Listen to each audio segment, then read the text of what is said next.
করতে হবে বিয়ের আগ থেকে।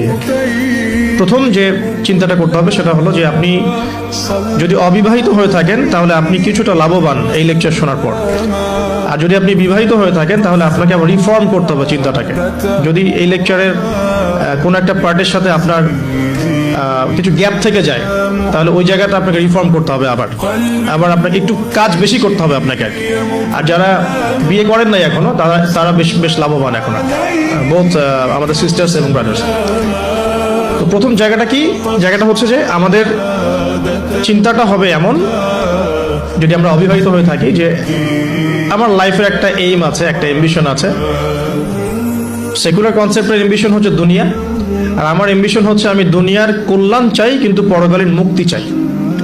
এই হলো আমার ইসলামিক কনসেপ্ট, যে আমি দুনিয়ার কল্যাণ অবশ্যই চাও। দুনিয়াতে আমি একটা বাসস্থান আমার দরকার, একটা জব দরকার আছে, আমার ডিগ্রি সার্টিফিকেটসের দরকার আছে, আমার ব্যবসা বাণিজ্য দরকার আছে, কেরিয়ারের দরকার আছে, কিন্তু আমার উদ্দেশ্যটা হবে পরকালীন স্বার্থ বজায় রেখে দুনিয়ার মুসাফিরের এই জীবনটা কাটিয়ে দেয়া। এখানে সবকিছু পূরণ হবে না, সব স্বপ্ন পূরণ হবে না, আর সব স্বপ্ন পূরণ হয়ে গেলে দুনিয়াটাই জান্নাত হতো আর কি। আর দুনিয়াতে সবকিছু পাওয়া যাবে না বলেই এটা দুনিয়ার কোনো কিছু স্থায়ী নয়। এখানকার সুখও স্থায়ী নয়, এখানকার কোনো কষ্টও কিন্তু স্থায়ী নয়।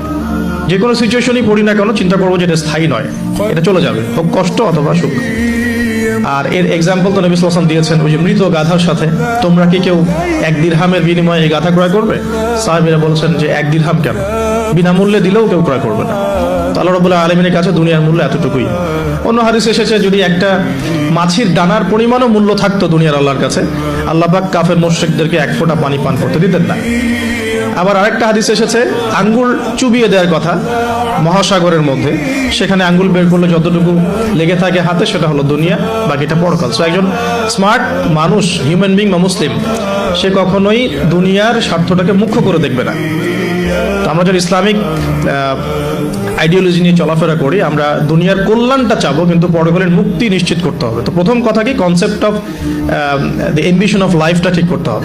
সেটা সূরা আলে ইমরানের 185 নম্বর আয়াতে আছে।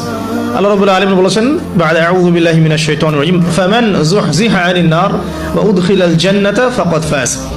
কিয়ামতের দিন যাদেরকে পুলসিরাত পার করানো হবে, জান্নাতে প্রবেশ করানো হবে, জাহান্নাম থেকে নিষ্কৃতি দেওয়া হবে, ফাকাদ ফাজ, সে তখন সফল হলো। মানে সে তখন চূড়ান্ত সাফল্য অর্জন করবে, এর বাইরে কোনো সাফল্যের ডেফিনেশন নাই। তো বিয়ে করেন আর নাই করেন, আগে কনসেপ্টটা ঠিক করতে হবে যে আমি আমার সাফল্য বলতে কি বুঝাচ্ছি। এখন যদি দেখেন যে আপনার এই ফিলোসফির সাথে বর্তমান লাইফ লিড